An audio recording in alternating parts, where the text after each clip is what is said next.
अब एक word file है, देखिए इस फाइल को कहते हैं MS वर्ड में ये फाइल है, इसको हम प्रिंट दे रहे हैं।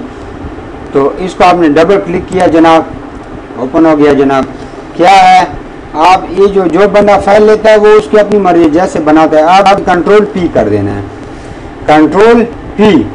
जब कंट्रोल P करोगे तो आपका प्रिंटर आ गया। ये देखो हर जगह पे अपने अपनी मुख्तलिफ तरीक़ाकार होते हैं, लेकिन ये आपको शो हो रहा है कि आपका प्रिंट इस सूरत में इधर यहाँ तक जाएगा। आपने ये देखो प्रिंटर प्रॉपर्टी पे जाके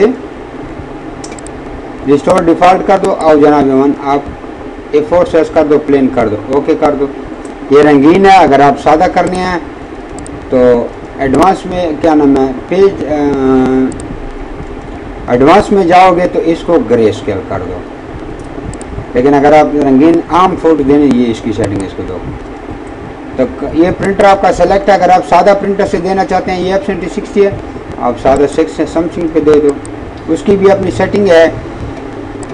देखो पेपर की सेटिंग क्या है, A4 साइज कर दो। और कौन सा ट्रे क्या नाम है, आउटपुट साइज क्या है, A4 साइज कर दो। हाँ अच्छा,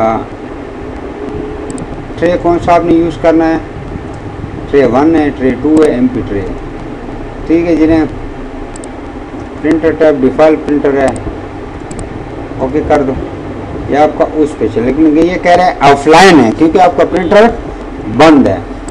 इस तरह कोई और फाइल होते हैं, ये मिसाल इसको PDF फाइल कहते हैं। PDF को देखो, ये फाइल है, कंट्रोल P कर दो। यहाँ से देखो T60 प्रिंटर नज़र आ रहा है। प्रॉपर्टी में जा, यहाँ से आप इसको चेंज भी कर सकते हैं। ये देखो सैमसंग का प्रिंटर लगा सकते हो, T60 लगा सकते हो। प्रॉपर्टी पे जाके restore default A4 size, okay कर दो, ओके कर दो। आपका प्रिंट फ़ौरन चला जाएगा, ठीक है। ये आपका प्रिंट का तरीका है।